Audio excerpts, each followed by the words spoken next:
Hello, good afternoon, ladies and gentlemen. My name is The Advocate, and today we are advocates for a discussion of the Fever Dream book by George R.R. Martin. And today I've got a very special guest here with me to talk about this Fever Dream book. None other than Becky Does Blog. Becky, what's up? What you got going on? How are you doing? I'm doing really well, thank you. How are you? I'm doing well. I'm super looking forward to talking about this book. Is this Me your too. yeah. Is this your first book you've read that isn't part of the A Song of Ice and Fire that's by George R.R. Martin? Yes, if you don't include, the Duncan Egg novellas or Fire and Blood, which I do include that as a Song of Yeah. Ice and Fire, this is the first I've read that's completely unrelated to that. Gotcha. And it's so interesting to see kind of a younger George R.R. Martin at work because we kind of see some of the ticks, some of his writing personality style here that we could kind of see that he would later use down in the A Song of Ice and Fire series, whilst at the same time seeing that like, oh, maybe a more younger, more unfiltered George R.R. Martin at work here. But before we get started on this, Becky, what were your overall thoughts on the Fever Dream book as a whole? So I really enjoyed it, if I'm being honest, like just putting that out there straight away. It definitely exceeded all my expectations. It's not that I had low Hmm. expectations, it's just that you come out of a Song of Ice and Fire, and that has just created a legacy. Yeah. Like, that is such an influential piece of work. So then to read a smaller, lesser known standalone by an earlier George R. R. Martin as well, I wasn't expecting it to blow me away as much as it did. Like, Hmm. it was honestly like I went into it being almost blind because I didn't really know much about it other than that it had steamboats and apparently it had vampires. That was it. But it was just so good. I don't know about you, but I just really enjoyed it. Yeah, no, I think I was so I knew it was about vampires, which by the way, guys, we're going to be delving into full spoilers for this Fever Dream book, so if you have not read Fever Dream whatsoever, first, I highly recommend you read that book. Then when you're finished reading that book, watch both Becky's review and my review of that book as Becky also did a review of the Fever Dream book. And then when you're done watching those, you should watch our discussion. And while you're at it, you should like, comment, and subscribe on all of Becky's videos and all of our videos here. It'd be really appreciated. Thank you so much, guys. So yes, Becky, you've read the Fever Dream book before, and you were expecting vampires and steamboats. I was expecting vampires. That unfortunately was a little bit spoiled for me. Although I guess light spoiled. I think most people know what they're getting into with this book. But the steamboats, I don't think I was expecting that whatsoever. I also was not expecting the time period or the location being the middle United States in the 1850s. Did you have kind of an idea it was going to take place during that time and place in history? No, definitely not. So that was a surprise for me because that's kind of like set in stone on the first page. It details the time period. It goes into, to be fair, there's a lot of world building in there. You really Hmm. do get to know about what life was like in the 1800s. Obviously, I can't fact check it because I don't know for Yeah. sure, but it seemed pretty realistic for what the 1800s would be like. But yeah, I had no idea that it was going to be set that far in the past. So that was quite a nice surprise because it's been a while since I've read a book that was set like in history, I suppose. Right. So yeah, I didn't know that. I thought it was going to be a little bit more modern, but obviously I'm sure it was released in like the 1980s. So I thought it would be set around the 1980s, like when it was released. But it Right. definitely wasn't. Yeah. It's interesting as well how George R. R. Martin, you kind of get an inkling that he loves history. He's a history buff because both with regards to how invested he is in getting the realism, well, realism, there's dragons within the A Song of Ice and Fire series of medieval Europe, and then also within this book of trying to get, as realistic as possible, albeit there being vampires and also, I'm sure he took some artistic liberties with the time period as well of getting the 1850s middle to southern United States down. I think it speaks to how well George R. R. Martin can evoke a time period within his books. And you mentioned, Becky, that you kind of got a real big vibe for the United States during that time period. Were you surprised by that? Did you expect that kind of thing? Yeah, so I think because to be honest, the thing that I'm the most surprised at in the entirety of Fever Dream was how much detail he goes into about steamboats in the 1800s, but how much I cared. Like, I didn't think that I would care for that much detail about a steamboat. But he really, really gives you all the detail, but in a way that doesn't slow down the pacing and it doesn't like it's not too information heavy. Like I found myself caring about steamboats in the 1800s, which I never thought I would ever particularly say. Yeah. So yeah, that definitely surprised me, and that's a strength to George R.R. Martin's writing. Yeah. I had never heard of a Texas deck before I read this book. It's like, wow. And now we care. Yeah, we care, we care. It's like, oh, this steamboat has a side wheeler and this steamboat has two side wheelers, and I'm like, oh wow, this actually I was like, okay, I was trying to picture it in my mind. I was like, this is really fascinating. Yeah, Um, it actually is, isn't it? Like I didn't imagine that I would enjoy learning about it as much as I did. yeah, it's really cool how, it's one thing for us these days in the year 2025 to do research on a topic maybe we're not super familiar on. And we have the internet, we have Google, we have all these other resources at our disposal beneath our fingertips to try to research, okay, what are all the details and things that go into the creation of a steamboat? What is the history of a vampire? Whereas George R. R. Martin in the 1980s, he literally had to go to a library and he had to read up on so many books of the time period. We had to read on so many books on steamboat construction. So he definitely did his due diligence, and not just that, his due diligence without the assistance of the internet in order to get so many of these details down. And it's super cool and it's so impressive. Yeah, it's really fascinating. Yeah, yeah. So delving into Fever Dream proper as a whole, Becky, what were some of the themes from this book that kind of stood out to you the most? So, very surprisingly, and this is a theme that I did not think I was going to get from this book, or I didn't think that the book was going to be about this, but there is, personally feel like there's a huge theme on like freedom and like slavery as well, because obviously it's set in the 1800s. There was huge slavery amongst humans, but also it's almost like the vampires are like a parallel to that as well in the way that they feed on humans and the way that they are using human slaves as easy targets. And it's kind of as well like in I know we'll talk about characters a little bit later on, but in the character of Joshua York, he's trying to like free his kind and free the vampires from the need to consume humans or like the need to use savagery as a method of sustaining their kind. So I got like a huge theme of freedom and not just in the sense of slaves, but slavery is a massive part of it, which I really wasn't expecting. And it was really insightful as well. And actually, really distressing at times to learn about the treatment of other individuals. But then it's also like amongst the vampires as well. It was just a very, yeah, very strong theme. No, yeah, for sure.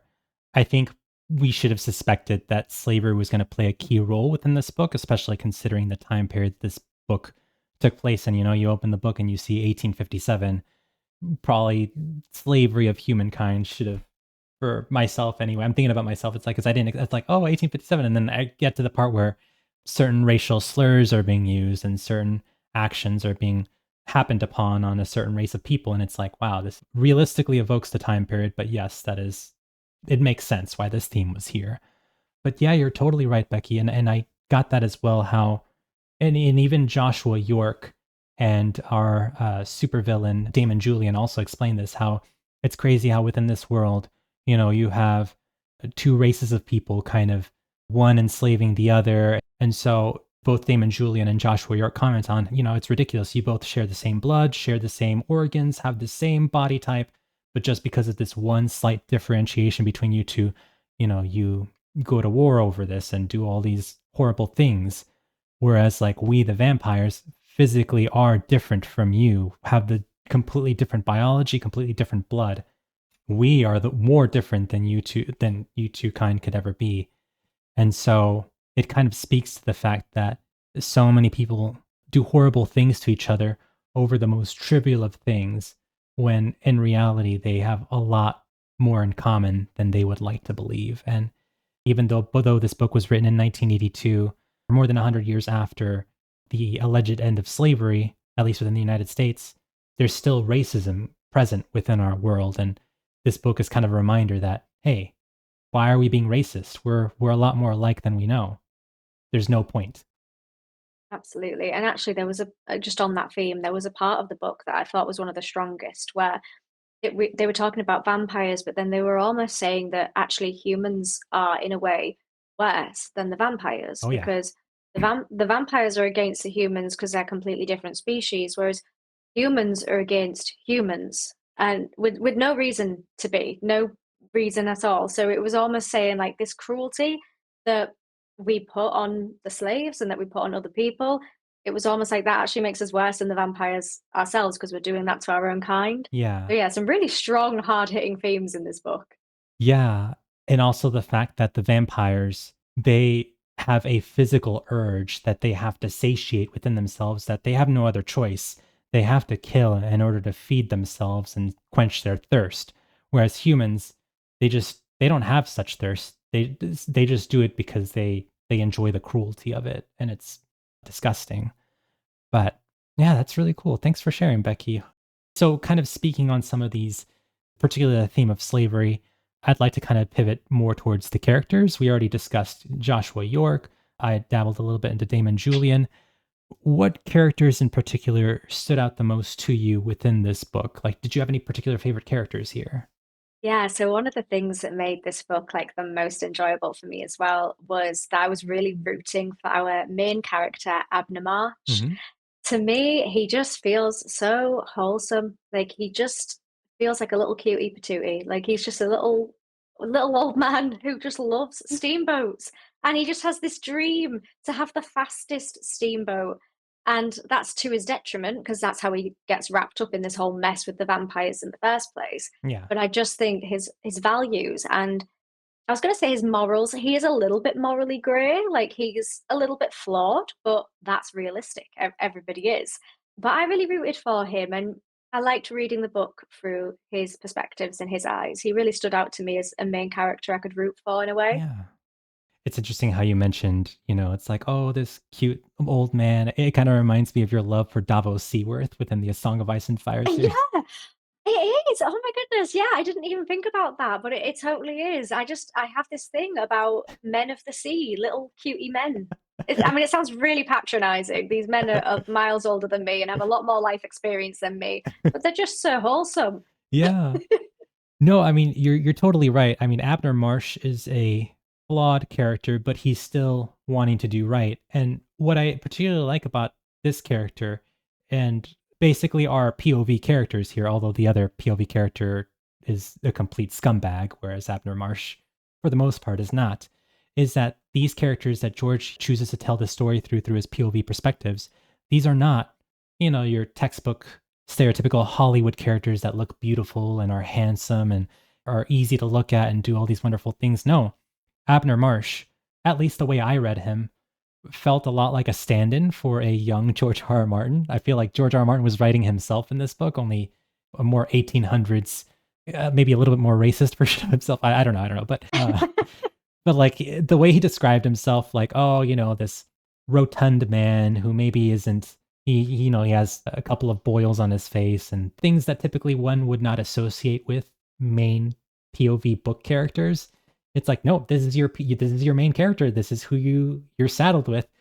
And obviously the physical appearance is just a facade because underneath he really is a kind and generous person who wants the best for his new friend. He wants the best for his friend Joshua York, and he wants the best for Joshua York's people of the night friends. And it's so cool. It's so good. And I imagine you got this vibe as well, Becky, but seeing Abner Marsh's passion for steamboats, I felt like you can't help but want to be passionate about those steamboats as well because through George R. R. Martin's writing, through Abner Marsh's passion for those steamboats, you're like, oh, wow, I want a steamboat now. This is so cool. Or I want to ride on one. Yeah, I think that's like we said earlier, I think that's why I cared because Abner Marsh really cares. And Oh, then yeah. the way that that translates through George R.R. Martin's writing, it does make you like root for Abner Marsh. It makes you want him to achieve his end goal of, having the fastest steamboat. Makes you actually care about it. And the way that he describes the boats as though they're like beauties, like there's Yeah. these the most beautiful things to him.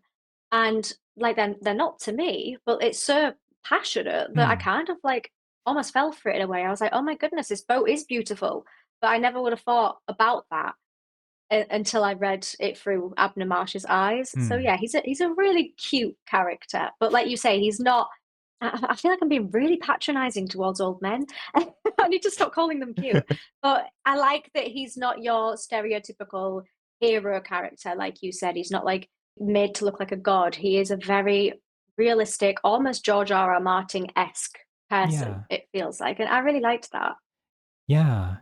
Whereas the characters that most would typically associate with the main characters, Joshua York and Damon Julian, those are not our POVs. Those are, I mean, they're still very important characters, but they're not the characters we read our perspectives through. I'm kind of intrigued that when you said Abner Marsh was your favorite character, I was kind of thinking that you were going to mention Joshua York being your favorite character. Well, I think they're both tied. So I think I was reflecting on it. I love Joshua York as a character. I really rooted for him. I really liked him. I was compelled by him. But I think when I reflected on it, I gravitated towards Abner Marsh Hmm. more because he felt a bit more passionate, but he also felt a little bit more flawed, Yeah. which I quite liked because, like, Joshua York made mistakes, but he's a very like refined, vampire individual. They're very like well put together. Whereas I feel like Abner Marsh is obviously a human, so he's not as composed. He's a little bit more, I was gonna say messy and scatty, but that's not kind of how it is. I don't know. He's just a little bit more flawed than a vampire is. So I think I love both of them as like main characters, but I feel more connected to Abner Marsh. I feel like I relate more to Abner Marsh. Yeah, for sure. Yeah, I mean, that's very true. It's more interesting to read through the perspective of someone who's more down to earth, a little bit more flawed as they're kind of looking up at these majestic creatures as opposed to Mm. following the perspective of, said majestic creatures. Because as you said, Joshua York, although he did, make some mistakes, he's still this noble Rhaegar Targaryen-esque like character who's like so refined and so wants to do the best for his people. And Abner Marsh looks up to him. He's like, "Oh, there's my vampire. I love this Joshua York." Real quick before we move on from this topic, I want to discuss Sour Belly Tipton. Is that okay with you, Mm. Becky, if we talk about Sour Belly Yeah. Tipton? Yeah, I think we need to. We need to talk about him. Yeah, so he's our second POV character. He only has 7 chapters in this book, but I felt like every one chapter that I read from him, I was looking forward to reading because I love Abner Marsh. I would say that I think he is my favorite character, but I think the most interesting character to me, at least during the first half, was Sour Billy Tipton. And, for the record, he is absolutely repulsive human being. He is a racist. He is one of the slave riders. He is the definition of someone you at all do not want to emulate or, aspire to be. But there was something about this disgusting villain of a man that I found so endearing. And it's whenever he would go to bed and have these dreams about being a vampire, because Damon Julian lies to Sour Billy Tipton. Mm. It's like, oh, if you keep following my orders, I'll transform you into a vampire one day. And Sour Billy just kind of goes along with it because it's like, oh, I'm gonna get to be a vampire one day. So he has these dreams of like him like sneaking up on people and like drinking their blood. It's like, yes, I'm a vampire. Look at me, I'm so cool. And it's so hilarious how this person who has no redeeming qualities whatsoever, has this one thing that is so childlike and endearing that I can't help but just laugh. And I mean, obviously, I don't want him to accomplish his goal, but it's so endearing and fascinating to me. It's like, oh, he has this one thing that's kind of likable about him that, like, oh, well, that's cute, even though there's nothing cute about your character.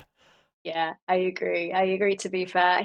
His chapters were some of the most entertaining, I think, Hmm, because of how delusional maybe that he was. Like, I for mean, sure. it's almost like, did he seriously think that he was actually gonna end up becoming a vampire? Did he seriously think that Julian was going to do everything that he said? Like, I think we could clearly see from an outside perspective that Julian was manipulating him, but he just wanted this guy's affection so much, and he just wanted to be a vampire so much that he would do the most awful actions. Like, he wouldn't even think twice about it. He would just do the worst kind of stuff. And like you say, it was kind of childlike. Like, he was trying to impress the vampires so much to almost deem himself worthy of being one. Yeah. And I hated him. Like I profusely hated the man, but his chapters were so entertaining, and I would look forward to reading them as well because you know that something crazy is going to happen in his chapters. Yeah.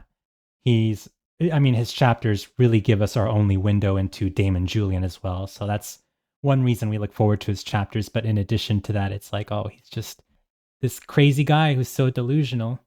And at one point, even when he's on the Fever Dream boat and Abner Marsh is chasing after him on his own boat, on a boat that he hadn't used in a long time, when he's in the middle of that chase and Joshua York is piloting the Fever Dream, just telling Sour Billy, like, Damon Julian is lying to you. You can't honestly believe that you're going to be a vampire. That is not possible. And there's a moment within Sour Billy's head where he's like, maybe he's right. But then he's deluded himself so much. He's like, no, that's not possible. Like, no, Damon Julian is an honorable man, and I will be a vampire. And Joshua York, keep piloting that fever dream. No, I will be a vampire. It's like, it's so delusional and funny. I don't know how to describe it. Yeah, it is. I think you've described it perfectly. It's just funny. It's just funny to witness. Yeah, yeah.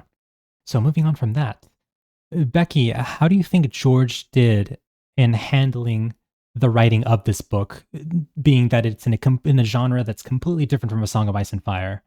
Well, moderately different. It's still fiction, but this isn't a medieval European fantasy setting. This is more of a kind of historical fiction mixed with a little bit of horror, mixed with, I guess you could say, vampire fantasy. I don't know. It's a completely different style or a completely different time period, different lots of things than we're used to from George. How do you think George did when writing this book when compared to A Song of Ice and Fire? Yeah, so it's weird. I was thinking about this. It definitely feels different. Like it definitely feels unique and different to A Song of Ice and Fire because it is. Like they're not similar plots, they're not similar storylines, but it does feel very classic George R.R. Martin in its Yeah. writing style. Like there are so many moments where you can tell it's written by George R.R. Martin. I definitely think he's stuck to his strengths in this book. So obviously we've mentioned a lot about the characters, creating very morally grey, complex, detailed characters and a multitude of different types of character as well is definitely something that's consistent in Fever Dream and A Song of Ice and Fire. Like there's a massive range of characters that all feel very different. But I think the main kind of thing with this book is that I'm not sure if this is because it's a standalone as compared to a Song of Ice and Fire series, but the pacing feels very, very different for this type of novel and for this type of genre. It doesn't feel like there's any part of it to me that feels too slow, Hmm. or I feel like it's very consistent. And I think that that's because he hasn't got too many characters, whereas in A Song of Ice and Fire, there's so many characters, so many side characters, like hundreds of characters. But in Fever Dream, there's like a select few that you can easily remember. The plot isn't overly complicated. There's not too many wires coming out of it. It's very linear and the pacing like steadily flows. Whereas I feel like in some parts of A Song of Ice and Fire, the pacing can ebb and flow, like it can be different. Now, I'm not sure if that is because Fever Dream is a standalone, so there isn't really the time to like expand on a load of stuff or to be slow in one part, or whether that's because of the genre. I don't know, but there were parts of it that definitely did feel different. Yeah. I think you hit the nail on the head. I think because this is a standalone book, and also because this has only two point of view characters as opposed to the dozens of POV characters that we see throughout the A Song of Ice and Fire series, I think it's only natural that this book have a, I guess, quicker pacing when compared to the A Song of Ice and Fire series, just because there's less characters to keep track of. So more things can happen with just two characters as opposed to having to divide a book in between 10 to 12 different POV characters. And so you'll have plots moving forward, but not as quickly as you would with just Sour Billy and Abner Marsh. And truthfully, Abner Marsh is the one who takes the lion's share of these chapters. So the story can kind of move on at a quicker pace because you predominantly only have one character controlling 70% of the book. So yeah, I agree with you. I think the pacing is quicker. And that's not to say that the pacing in A Song of Ice and Fire is bad or that, just because it's different, it's bad. No, it's just a different pacing that makes for a different book where both you can still enjoy both books for the pacing that they bring to the table. So like in terms of the genre, and the genre being completely different, I think George handled it really well. And it makes me, I don't know about you, Becky, but it makes me look forward to reading other non A Song of Ice and Fire works as well from George R. R. Martin, because I see now that, wow, he writes so well within a medieval European setting, and he also writes so well writing within a 1800s United States river setting. I wonder what else he can write given a different, I guess, window dressing for the book he wants to write. Yeah, I totally agree with that. It does make me want to read more. Like I never doubted that this book was going to be well written. Like, Yeah. that he was born with a talent. Like there's no doubt that any of his books are like they're going to be well written. But sometimes you just don't know if like the world building or like the world that it's set in is going to feel like he's a bit out of his depth because with A Song of Ice and Fire, he's so good at being in that world. But no, with Fever Dream, like it's a completely different setting to A Song of Ice and Fire, and it still felt so real, and it's still he wrote it so well. So yeah, I'm really excited to read more from him. Like it doesn't make me feel like hesitant to read other books by him that might be completely different to either of the two that we're talking about Yeah. today. Yeah. No, for sure. I mean, I'm looking forward to reading some more books that are just, Yeah, definitely. yeah, yeah. You've kind of already dabbled into this topic a little bit, but what similarities did you see between Fever Dream and A Song of Ice and Fire, Becky? Well, one of the like obviously I spoke a little bit about world building and character development, and those are all like similarities in terms of the skills that George R.R. Martin puts into it. So although the worlds are very, very different, he makes them feel very realistic in Mm, both of them. And obviously we've spoken about the range of characters. Another thing though that I was kind of surprised about to see felt similar to A Song of Ice and Fire in Fever Dream was around this kind of theme of power. So power is a very like consistent theme within A Song of Ice and Fire because obviously, the Iron Throne, all the different houses, all the different authoritative people, like everyone's got different stances on power. And that was very much so consistent in Fever Dream as well. You've got all these different types of people, these different species, and their views on power and the amount of power that they have was obviously very conflicting. So yeah. humans would have power over other humans, vampires would have power over humans. I mean, even Julian had power over other vampires. Yeah. So it was all about this big thing of power, which is consistent through Fever Dream and A Song of Ice and Fire. So yeah, I quite liked that I got the same feelings in Yeah. regards to the theme of power when reading the series compared to Fever Dream. Yeah, no, that's totally true, and that's something I like. I read about it, but I neglected to for it to be stuck in my head that like, oh right, there is a struggle for power here that's very similar to the Song of Ice and Fire series. You had mentioned vampires over humans, humans over vampires. I think the one that really fascinated me the most was the struggle of vampires between other vampires. At the beginning of the book, we see Joshua York as this refined young gentleman who clearly knows how to lead Valerie and some of the other vampires that are on the Fever Dream boat. And then we also see Damon Julian, who is leading his own pack of vampires who have a completely different mentality. Whereas Joshua York is like, hey, let's not feast on humans, the people of the day. Let's feast on these liquid blood vials that I've created for scientific purposes to help quench our thirst. Whereas Damon Julian is like, nah, go ahead and feast on the cattle, like feast on those disgusting humans. I don't care. So, two completely different philosophies led by two different vampires as they both vie for, I guess, not the Iron Throne, I guess the Blood Throne. I don't know, whatever you would want to call it, Mm. so that they can rule their own kind and then by extension rule through their own philosophy, whether that's feasting on humans or feasting on these vials so that they don't have to feast on humans. But yeah, I caught it, but I didn't connect it to A Song of Ice and Fire. That's so cool. Thanks for sharing, Becky. Uh, All right. so other similarities I kind of caught. What did you think about George's writing style as well? For example, when George was like, or Abner Marsh in this case, was listing about like all these different steamboats and like the names, it's like, oh, you've got the Queen Elizabeth and you've got this steamboat and this steamboat over here, and he like just rattles down the list of all these names. It kind of reminded me of in A Dance of Dragons when just anyone would be listing the names of all these sellsword companies in Essos, or even switching it to Westeros, how they would name all the names of all these different houses, and how George just really loves naming things in his books. Did you kind of see that similarity and or other similarities as well within the prose of this book? Yeah, I absolutely picked up on that as well. And there's, like we mentioned about the detail in regards to steamboats, like in A Song of Ice and Fire, there's so much detail about food, locations, like you say, like so many different characters. There's always a lot of detail about stuff that you didn't think you would care about, but then he makes you care. And that is the same in A Song of Ice and Fire and Fever Dream. So yeah, there were so many like blocks of text or paragraphs where I thought, oh, this is very consistent with A Song of Ice and Fire, even though Fever Dream came first, I'm pretty sure, didn't it? Yeah, 1982 versus 1996. Yeah. Yeah, yeah. So really, it should be the other way around. I should be reading A Song of Ice and Fire and thinking, "Oh, this sounds like Fever Dream." So, yeah, there were so many parts like that. Have you learned to read a George R. R. Martin book not on an empty stomach? No, it just makes me hungry every time. I always make the same mistake. Yeah, his descriptions of food are so stellar. I'm reading Mhm. ordinarily when I read another author just going off and on about these things that don't really contribute. Well, they're window dressing, but it's not really moving the plot forward. I'm like, oh, can we move on with the story?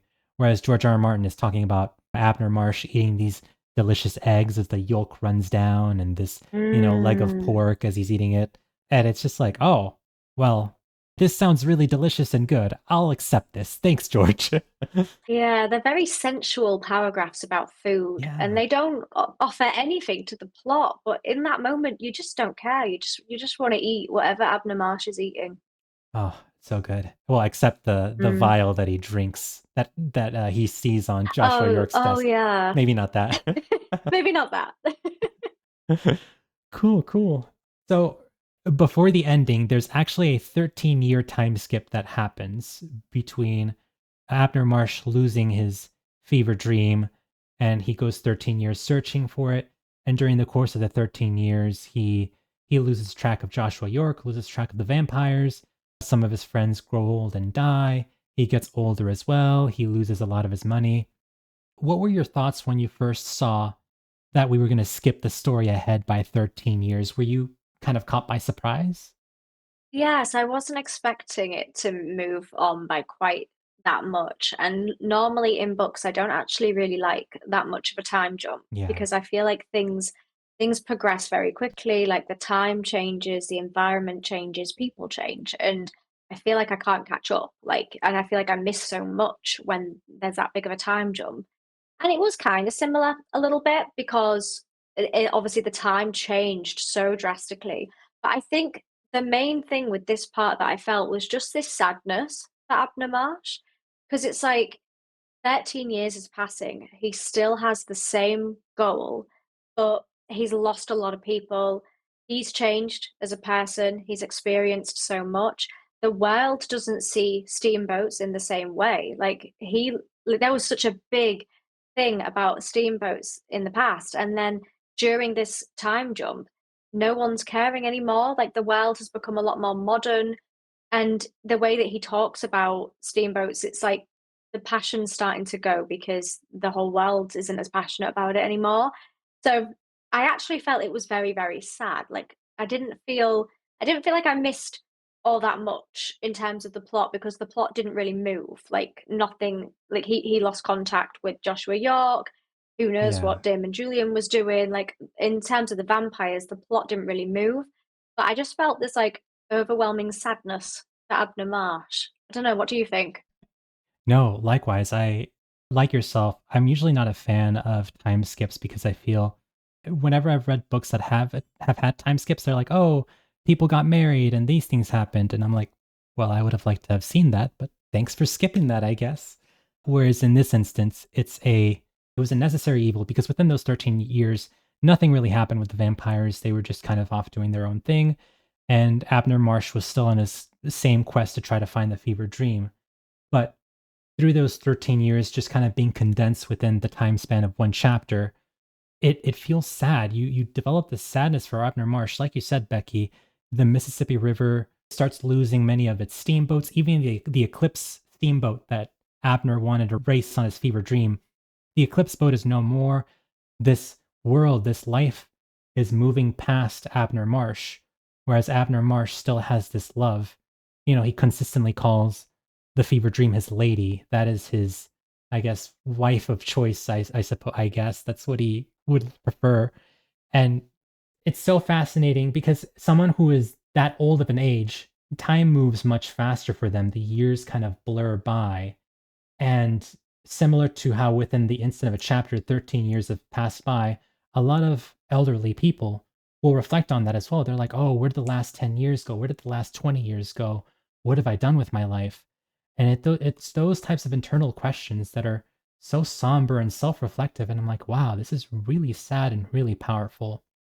And it really surprised me that the author who wrote this theme so well of life passing you by was a young 33, 34-year-old George R. R. Martin. Because I would expect this more from the 70 something George R. R. Martin from today, not the George R. R. Martin from 40 years ago. Yeah, that's a really good point. Because, like you say, with the 13 years being crammed into such a short part of the book, like one chapter, it's like you say, we could look back on that and think, where did the last 13 years go? Because they're only in one short chapter, and that's how Abner Marsh would feel about his life. It's like, Yeah. where did the last 13 years go? That's gone by so quickly. And obviously, I always kind of saw Abner Marsh as like a representation of George R. R. Martin, but actually, no, Abner Marsh would have been a lot older than George R. R. Martin was when he wrote the book. So really, Abner Marsh is like the current George R. R. Martin. It's like he predicted his older self through Abner Marsh. Like I didn't even think he was a 30-something man when he wrote that book. Yeah. My mind has just been blown. Maybe he predicted the future. He's like, oh, 13 years passed by and I still haven't found the fever dream. 13 years passed by and I still haven't written the winds of winter. It's like he was predicting his future. Oh, Sorry, that sorry, sorry, hurts. sorry. It's too traumatic for us to go into today. Yeah. So thank you for answering my question, Becky. I guess that shifts us to the ending of this story. And by ending, I mean the climax of this book with the final quote unquote battle between Damien Julian and Abner Marsh, and also the events of the epilogue. How did this ending land for you? Did you like the way this book ended? So I think I did like the end of the book or the way that the book ended. I think it's quite bittersweet because it doesn't it doesn't wrap everything up. Like it is left very much so open. Like we don't know what happens to the vampires in the end. We don't really know if Joshua York's like main goal at the start was ever truly achieved. It probably wasn't. It like the vampires are very much still vampires. But it's a case of it was like a quiet ending, like the bit right at the end of the book. It didn't end with like a bang. It was a very kind of quiet, soft ending, which I wasn't expecting. And I can see why a lot of people wouldn't like that because it just kind of ends and it doesn't have like a proper conclusion. I don't feel like it Yeah. doesn't wrap everything up, which for a lot of standalones, you kind of expect that they would, that you expect that they would tie up the loose ends. But I quite liked how we had the big showdown at the end. We had a big climactic point, and then the very final part of the book was just like a quiet, sad, soft ending, and Yeah. it was very like mellow. And at the end of it, I kind of just sat there and thought, wow, that ended kind of not peacefully, but like really somberly, I think. I Yeah. liked it. I quite liked feeling that way. Yeah. So it was a different ending than I expected. Would you say it was a different ending than what you expected from this book? Yeah. Yeah. Yeah, I definitely didn't expect it to end how it did. I think I was expecting like a bigger climactic point right at the end, but obviously we didn't get that, but I wasn't disappointed in that. Yeah. I definitely found there to be a subversion of expectations here because, after 13 years, Joshua York convinces Abner Marsh that, like, oh, Damon Julian's going to use your fever dream boat to get back out on the Mississippi River and, race after these two other boats. And Abner Marsh gets excited. It's like, oh, I'm going to see my fever dream again and pilot her again. And then he sees that the fever dream, after 13 years of neglect, is just this rusted pile of broken boards and whatnot. And it's so sad and heartbreaking. So Mm, he didn't even get the climax that he wanted. We didn't get the climax that we wanted for him. And as you mentioned, Becky, earlier, the ending that Abner Marsh was expecting, the goals he had for racing the eclipse, he didn't even get that. He never got to race the eclipse. He never got to beat the eclipse. He never got that. But just because his initial goal wasn't met, his goals kind of shifted throughout the story, and his new goal of helping Joshua York out and standing up to Damon Julian and finally taking him out and having Joshua York sit on the blood throne or whatever, that did get to be accomplished. So, although his initial goal, if he wanted to look back at his life within that perspective of like, oh, did I ever get to beat the eclipse in a race? No, he didn't succeed, but he succeeded in what I think was something greater and grander, and that's saving a large portion of the human race thanks to him helping Joshua York and taking down Damon Julian and having Joshua York and his people not feast on humans and instead feast on these blood vials. Yeah, absolutely. I think that's it as well. Like, I kind of expected that Abner Marshall wouldn't ever achieve his goal of, racing the eclipse and, Yeah. the goals that he had at the start of the book. I kind of knew, like classic George R.R. Martin, Oh, Abner yeah. Marshall wasn't going to achieve these goals. I think that was pretty set in stone. But like you said, he did achieve other things that he didn't initially set out to at the start of the book because his character transformed, like his character changed over time because of everything that he'd been through. So in a way, he did contribute towards something bigger than what he was expecting to. And obviously, I think his loyalty to Joshua York and the friendship that he gains with Joshua York is quite admirable throughout the whole book. But yeah, I think the very, very end of it was just a little bit sad, just a little bit somber. Yeah. It is classic George R.R. Martin. It's like, oh, our expectations are subverted and this thing happened that I mean, it was still appropriate for the book that we were reading, but it was much more sad and somber and more Yeah. melancholic than we expected, but it's still in line with the book and it makes me intrigued to see what other subversion of expectations and what other potentially sad endings exist in some of George R.R. Martin's other non A Song of Ice and Fire works. So, in the epilogue, for you guys who hopefully have read the book, the story kind of speeds forward in time to the present day. Well, the present day 1980s for the book, where Abner Marsh has long been dead. He actually died 3 years after the end of Damon Julian's confrontation with Joshua York. And so the people of the night, the vampires, go to visit Abner Marsh's grave, and engraved in the headstone, they see like a little shape that's shaped like the Fever Dream beating the eclipse in a race, and it's really sweet, even though it didn't happen the way anyone foresaw it happen. In the end, the Fever Dream did beat the eclipse in a race of some kind. It was really bittersweet. I don't know. Yeah, it's just really sad. Yeah. But I guess we can take solace in the fact that at the end, long after Abner Marsh's death, the people of the night finally are no longer ruled by Damon Julian. And we kind of skimmed over this. Sour Billy Tipton finally learns the truth from Damon Julian. Damon's like, "Oh, you're never going to be a vampire." So as Sour Billy is dying, his last ditch effort, he throws a knife in Damon Julian's eye, and that gives Abner Marsh enough time to grab his gun and take out Damon Julian, who's being subdued by a more thirsty Joshua York, because Joshua York was kind of going a little bit insane with the sun being on his face. But yeah, for the story to speed forward 100 years in time, and although Abner Marsh has passed away, the people of the night are safe and sound. Joshua York is being a good leader, and they are now no longer feasting on humans, and it's a tinge of happiness. It's a silver lining amongst this potentially sad ending. Yeah, that's a good point actually, because I kind of wished at the end that we saw a little bit more around what the vampires were doing around that time. So, because we time jump again to obviously Yeah. Abner Marsh's grave, and it's a very, very short, part of the epilogue, and it's very much focused on Abner Marsh's legacy. But I kind of want to know. I think that's the bit where it doesn't tie up the loose ends. Where I'm like, what are the vampires like now? Because obviously, so much time has passed. Yeah. What is the vampire culture like now compared to what it was at the start of the book? So I think that's something that's never like fully explored, but it's left open to interpretation because obviously we know Damon Julian isn't the leader anymore. Oh But no. I'd like to know if anything else has changed over time. Like I want to know if things have changed since Yeah. then. Yeah.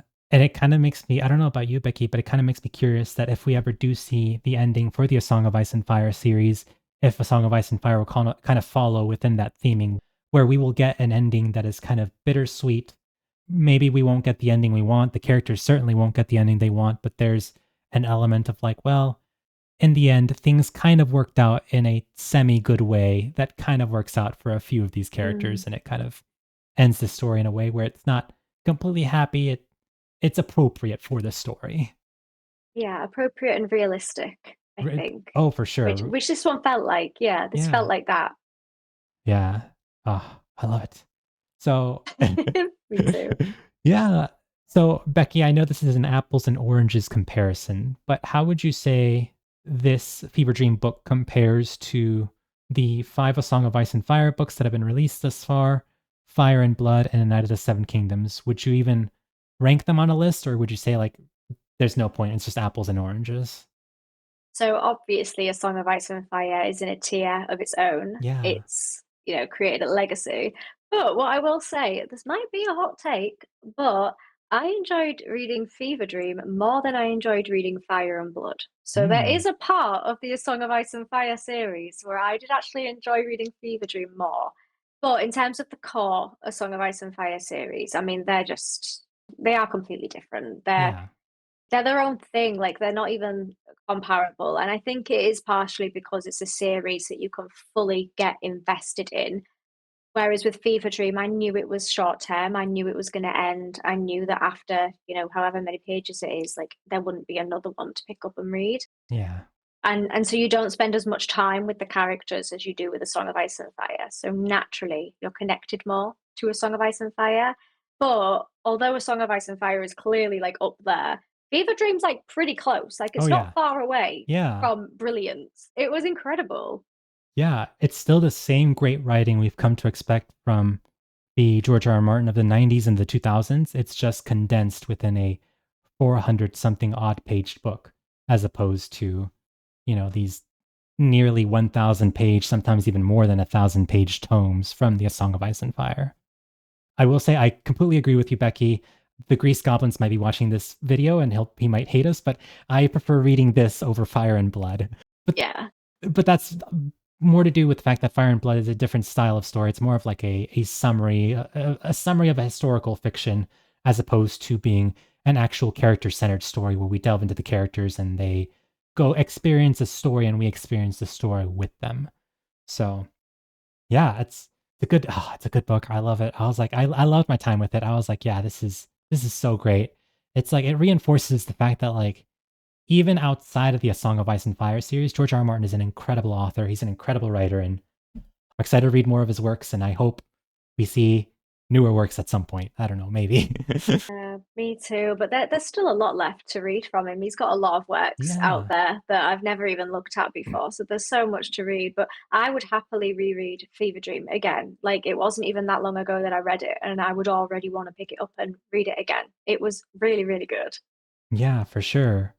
Would you obviously we've just spent this past almost hour, sorry by the way, talking about this book that we love. So we the audience probably has a inkling that we love this book, but would you say you would recommend Fever Dream to fans of the A Song of Ice and Fire series that have only read A Song of Ice and Fire? 100% yes, but I would just say don't expect the same political Hmm. themes of the same political intrigue. It's not about politics. Like, there's none of that stuff in there. There's no, like, big wars or battles, but obviously there are huge showdowns. And Yeah. I would 100% recommend it to anybody who enjoyed A Song of Ice and Fire because it's just it feels so different, but it's very classic George R.R. Martin. Yeah, I 100% agree with you, Becky. I would 100% recommend this to anyone who's only read A Song of Ice and Fire. It's a wonderful book. Yeah, it might not have the politics, but the characters are just as engaging, just as immersive, and it makes me excited to see what other non A Song of Ice and Fire books there are that George R. R. Martin has written. That if Fever Dream is just as good, I look forward to seeing what other great books he has. Same. But yeah, that was our discussion for Fever Dream. Becky, thank you so much for joining me. What are you working on right now? How's it going over there on the Becky Does Blog channel? So on the Becky Does blog channel, what are we doing at the moment? So we are reacting to Game of Thrones every week. So obviously I've read the A Song of Ice and Fire book series, but have not watched Game of Thrones. So we're up to season 4 at the moment. Feel free to join over every week on my channel if you want to watch it with me for the first time. And then we've got some nice general booktube chats. We like to review books on my channel, as do you on yours. Yeah. For the audience, would you remind them what you're reading for August? So the August book at the moment is Babel by R.F. Kuang. Cool. I've almost finished that. I think I'm about 400 pages in. It's very different to what I was expecting. So stay tuned if you're interested on my review. Ooh, look forward to that, guys. It's like, oh, I want to read Babel. Oh, maybe should I or shouldn't I? Becky will tell you what's up. I'll tell ya, listen to everything I say. I'm joking. And while you're over on her channel, definitely like, comment, and subscribe to all of her videos. Also, again, check out her discussion on Fevre Dream. She did a live stream at the end of June where she went over the Fevre Dream book. Did you also do a Fevre Dream book review video or? It's coming. Okay, So let's I go. did the live stream. I did the live stream at the end of the month in June, and then the review video is coming up. But it will basically say the same thing as what the live stream did, but just a condensed version because the live Ooh. stream was like an hour and a half. Hey, it's a lot. There's a lot to talk about with this book, so no shame. There is. Yeah. As we can tell, because we've waffled on, but there's so much to say. Yeah, such a great book. Becky, thank you so much for your time. Once again, thank you guys for watching, and we'll catch you guys next time. Until then, see ya. Bye.